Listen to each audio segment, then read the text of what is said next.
Assalamualaikum warahmatullahi wabarakatuh. Assalamualaikum warahmatullahi.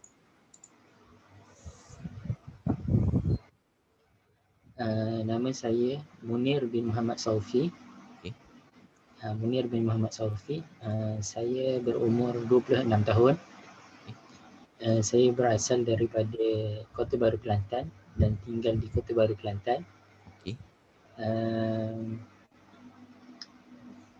Saya mempunyai 9 orang adik-beradik. Saya yang ketiga. Hmm. Ayah saya bekerja sebagai pensyarah di UiTM dan Ya. ibu saya pula suri rumah. Okey. UiTM mana tu? UiTM Kota Baru. Kota Baru. Okey. Terus? Sekarang saya bekerja di Pusat Tahfiz Al-Baghdadi, Panji, Kota Baru. Saya dah bekerja dekat situ masuk 7 bulan lah. 7 bulan. Bermula daripada bulan 11 tahun lepas. Oh. Kiranya tahfiz tu masih lagi berjalan ke macam mana tu? Masih lagi berjalan, online lah. Secara online lah. Ha. Okey, baik. Okey, jadi Ustaz asal Kota Baru lah. Saya pun Kota Baru juga sebenarnya. Okey. Baik. Jadi cuma saya tak duduk Kota Baru lah. Saya ada di Selangor sekarang ni. Okey. Sekarang ni maksudnya Ustaz masih lagi bertugas dengan sekolah tu, cuma secara online lah. Betul. Okey. Kalau saya tengok pada jadual Ustaz ni, sekejap ni saya nak confirm balik lah. Sebab yang ni yang Ustaz bagi dekat HR. Sekejap, salah.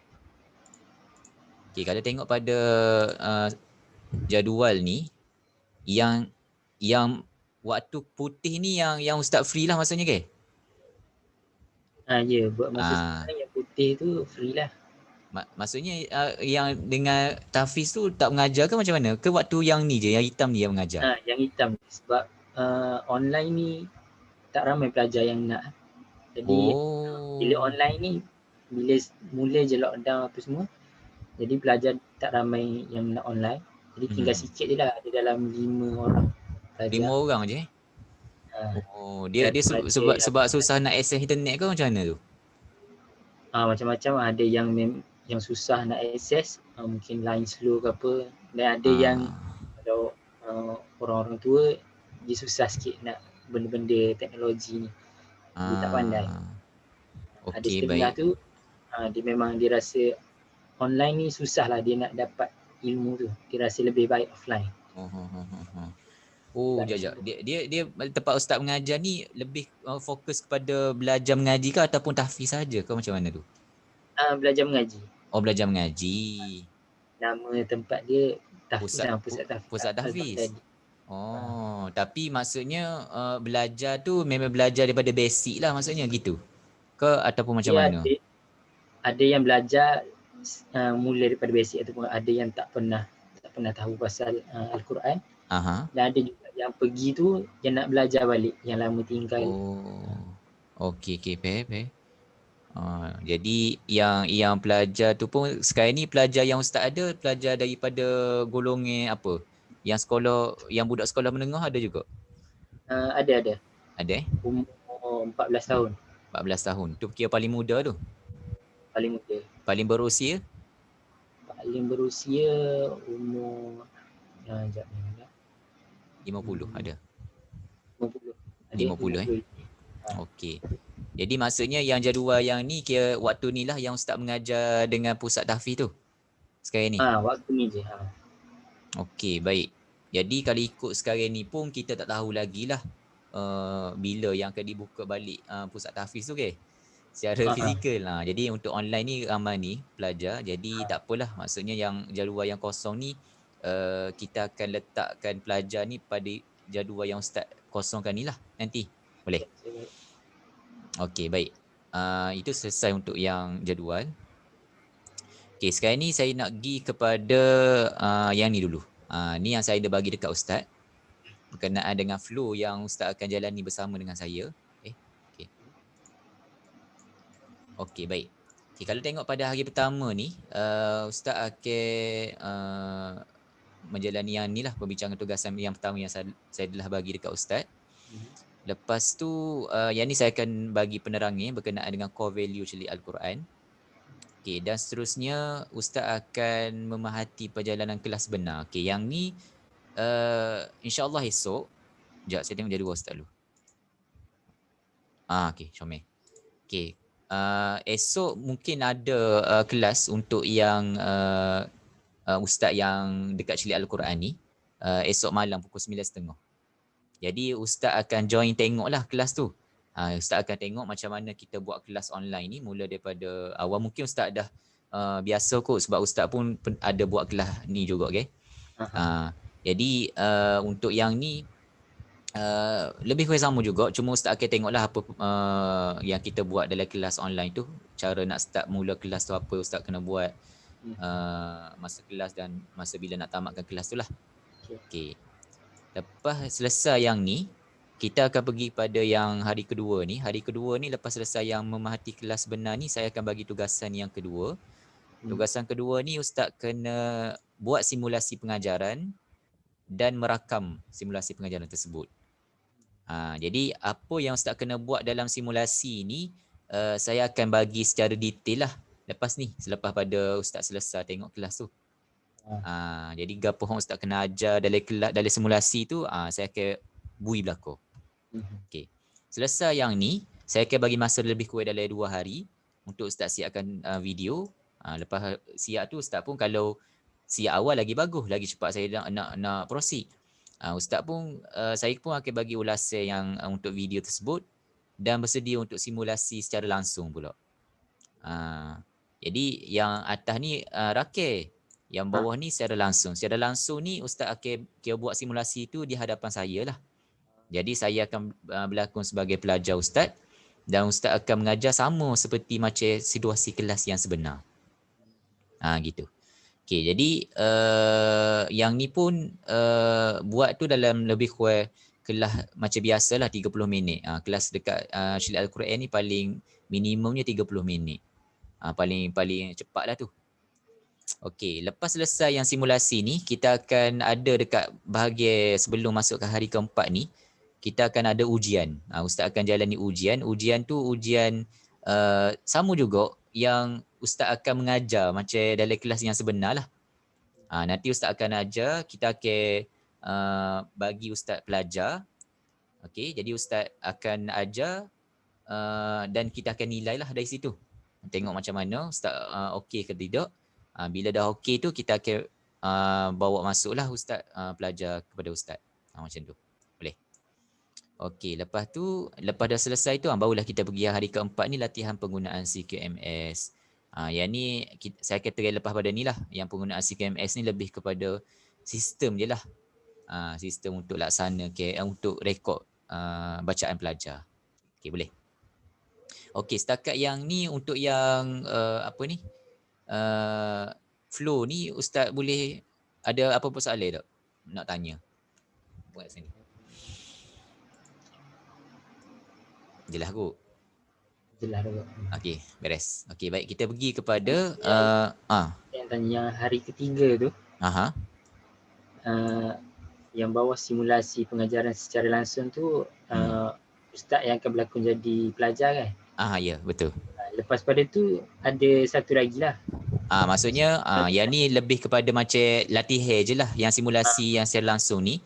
Lepas pada yang ni barulah yang kira macam sebenar lah yang kita akan uji tengok Ustaz. Kita akan nilai daripada tu lah. Boleh? Okey, baik. Selesai yang ni kita akan pergi kepada jawapan Ustaz untuk yang saya minta Ustaz bagi ni lah. Okey, baik. Sekejap. Okey, ni.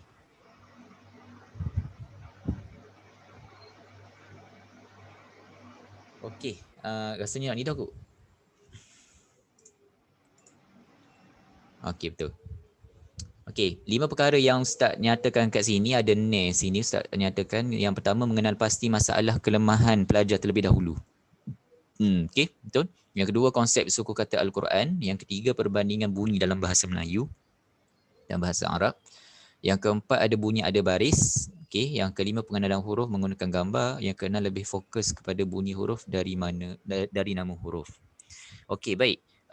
Kalau berdasarkan yang video yang saya bagi dekat Ustaz ni, apa yang Ustaz rasa boleh simpulkanlah berdasarkan apa yang Ustaz tengok dalam video tersebut?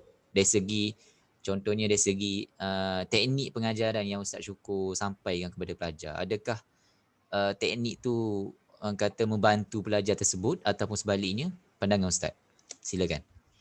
Okay. Bagi saya lah, teknik pengajaran tu mungkin berkesan lah kalau terhadap individu. Maksudnya bukan berkumpulan lah.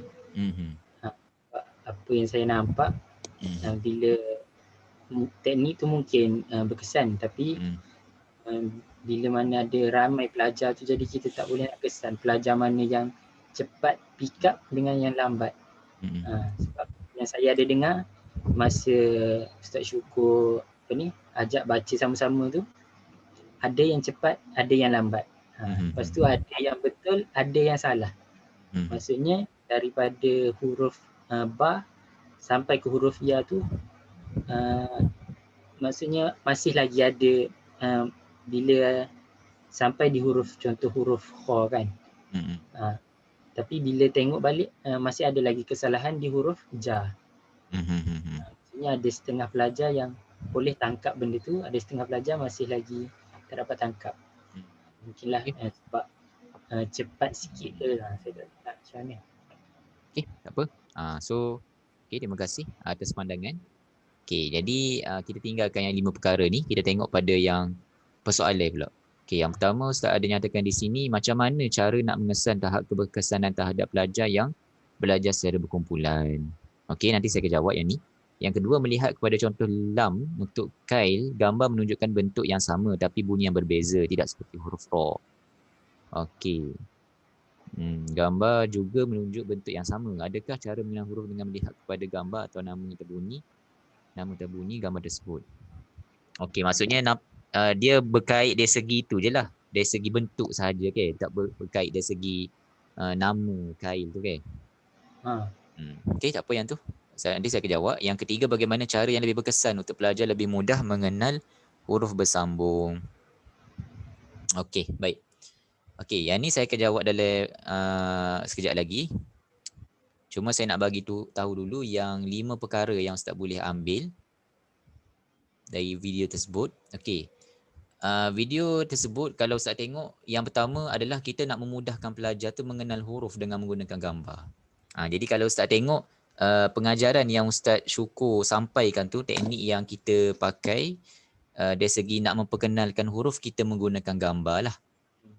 Jadi kalau tengok dari segi penggunaan gambar ni, dia mana-mana siapa-siapa pun boleh terima lah, maksudnya pelbagai golongan. Kalau sebelum ni mungkin golongan kanak-kanak saja yang kalau belajar huruf gunakan gambar, tapi untuk yang ni kita perkenalkan juga gunakan gambar bagi golongan dewasa. Jadi sebenarnya untuk golongan dewasa pun boleh jugalah sebenarnya. Boleh. Okay, itu yang pertama. Jadi sebab kita guna gambar ni nak mudahkan pelajar tu kenal huruf. Okay, yang kedua, memberi semangat kepada pelajar untuk belajar mengaji. Jadi dalam video tersebut Ustaz Syukur memberi dorongan dan galakan lah kepada pelajar. Dan sama juga macam Ustaz nanti, bila dalam kelas Ustaz kena bagi semangat kepada pelajar tersebut untuk belajar mengaji. Sebab kadang-kadang pelajar ni dia kadang-kadang semangat dia tu berkobar-kobar, kadang-kadang kurang sikit semangat tu. Gitulah, biasalah manusia. Okay, yang ketiga, memberi respon dan pujian pada setiap bacaan pelajar. Okay, ini penting. Bila pelajar tu baca, penting untuk Ustaz respon setiap bacaan pelajar tersebut. Maksudnya kita menghargailah orang kata usaha dia tu. Jadi kita menghargai dia tu dengan memberi pujian kepada setiap apa yang dibacanya tu, setiap apa yang dituturkan. Okey, itu yang ketiga. Okey, apabila contohnya ada kesalahan yang pelajar tu buat, jadi apa yang Ustaz kena buat? Kena tegur lah. Kita tak boleh biar gitu sebab dia salah. Cuma ada cara yang tersendiri. Caranya adalah tidak menyinggung perasaan pelajar. Jadi yang ni pun Ustaz tahulah sebab Ustaz pun ada mengajar juga dewasa. Memang kalau golongan dewasa ni kadang-kadang ada yang mereka ni sensitif sikit lah. Ada. Kalau kita mengajar tu kadang-kadang dia mungkin dia berusia dah, okay? Dia nak rasa kadang-kadang belajar ni rasa boleh ke tak lagi dengan umur yang lanjut ni ke. Gitulah. Kalau kita tinggi sikit suara, dia terasa lah. Kita kena jaga. Boleh. Okay, dan yang kelima, ambil cakna masalah pelajar dalam mengaji. Jadi yang ni Ustaz Syukur pun ada bertanya lah kepada pelajar apa masalah yang dihadapi. Macam yang Ustaz bagi tahu jugalah dalam 5 perkara tadi.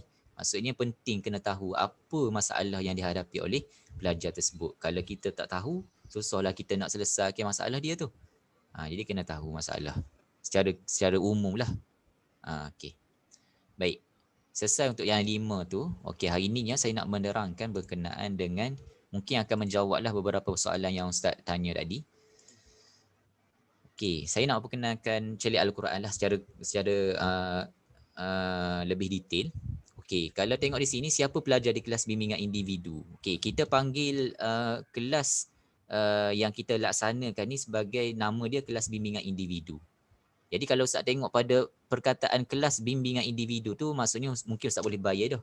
Kita buat kelas ni secara personal. Maksudnya dia tak melibatkan ramai pelajar. Jadi kalau Ustaz tengok yang video saya bagi tu sebenarnya kelas seminar huruf. Jadi yang seminar huruf tu memang ramai lah yang join. Jadi yang mereka yang join tu hanya untuk orang kata kelas untuk kenal huruf sahaja. Jadi yang kalau dengan Ustaz nanti, kelas yang memang untuk dia belajar lah daripada awal sampailah dia dapat baca Quran. Tu untuk yang kelas bimbingan individu. Cuma sekarang ni memang kita buat secara online sahajalah. Jadi sekarang ni kalau ikut beruntung lah sebab Ustaz pun walaupun duduk di Kelantan, boleh mengajar juga. Duduk mana pun. Kalau sebelum ni memang kita buat secara fizikal sajalah di Bangi.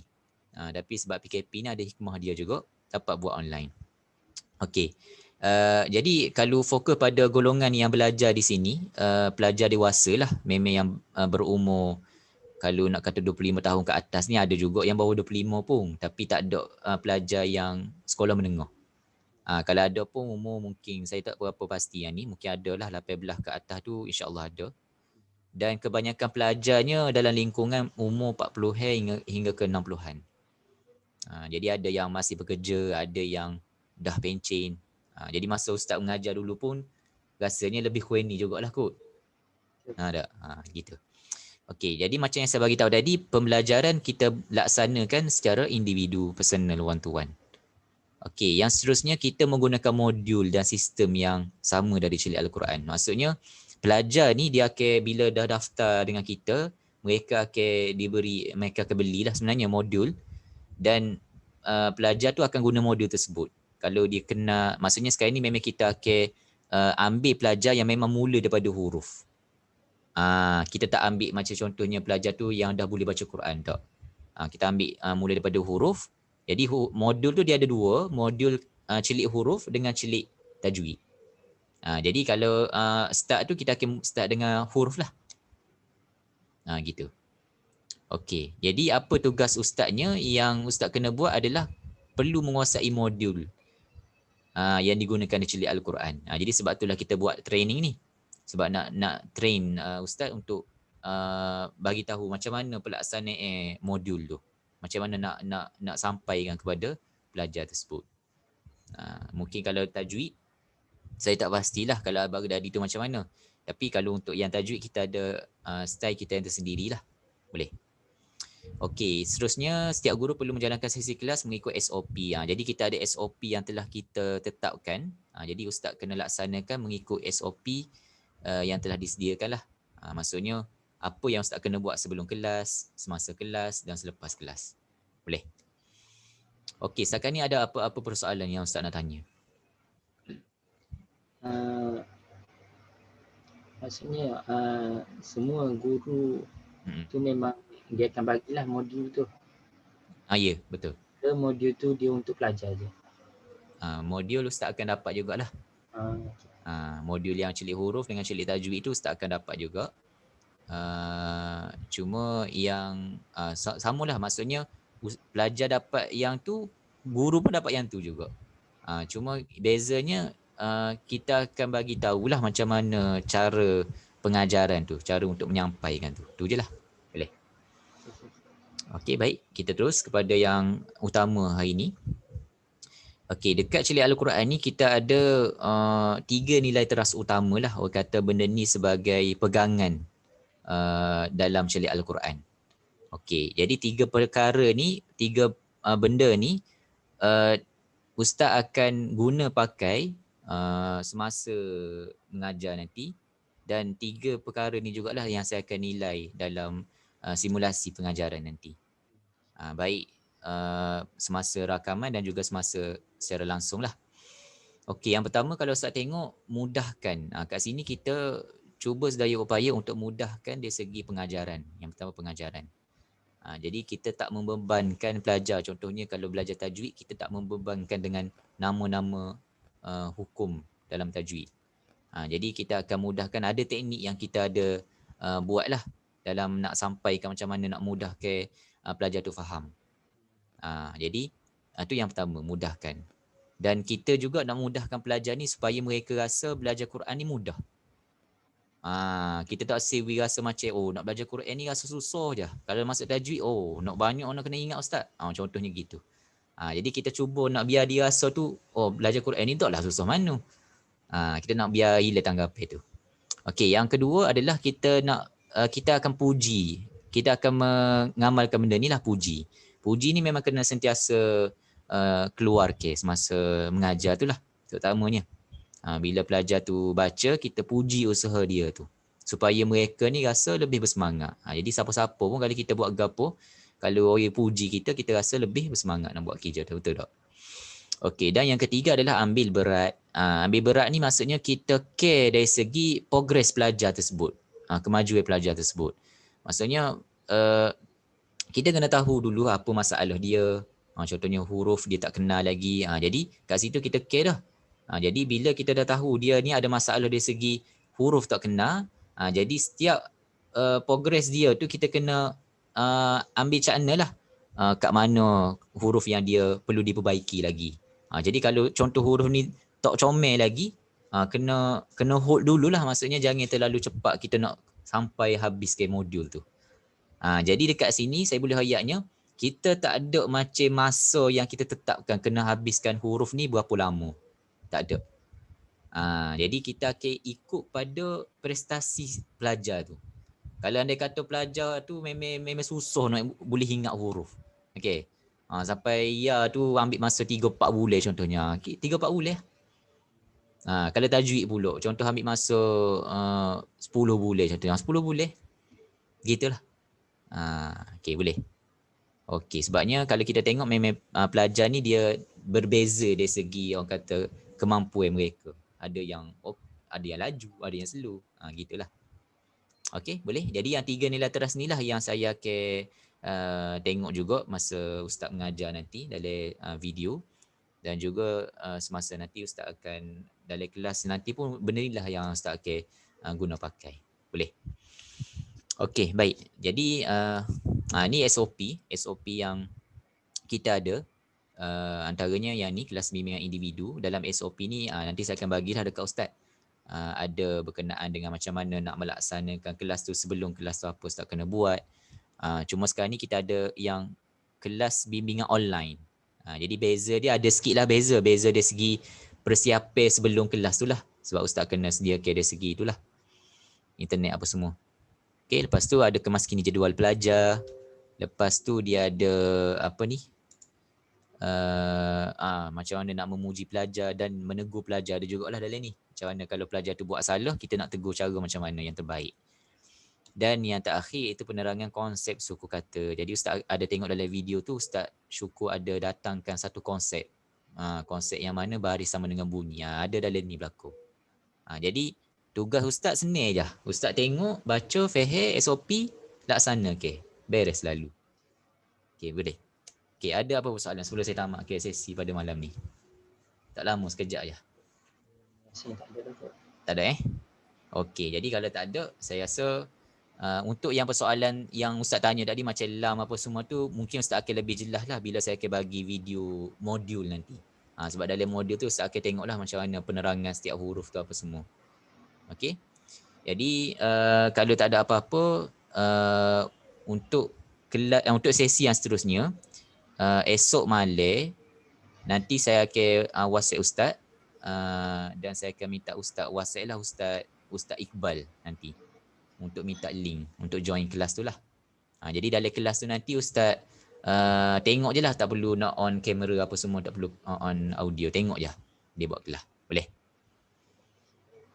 Okey, baik. Jadi kalau tak ada gapo-gapo, rasanya setakat tu dululah malam ni. Boleh? Okey, jadi setakat tu untuk hari ni. Terima kasih kepada Ustaz. Kita tangguhlah dulu perjumpaan pada malam ni dengan tasbih kafarah dan suratul As. Subhanakallahumma bihamdika asyhadu an la ilaha illa anta astaghfiruka wa atubu ilaik. Wal 'asr innal insana lafi khusr illa alladhina amanu wa 'amilus solihat wa tawassaw bil haqqi wa tawassaw bis sabr. Okay, assalamualaikum warahmatullahi taala wabarakatuh. Terima kasih Ustaz. Okay, sama.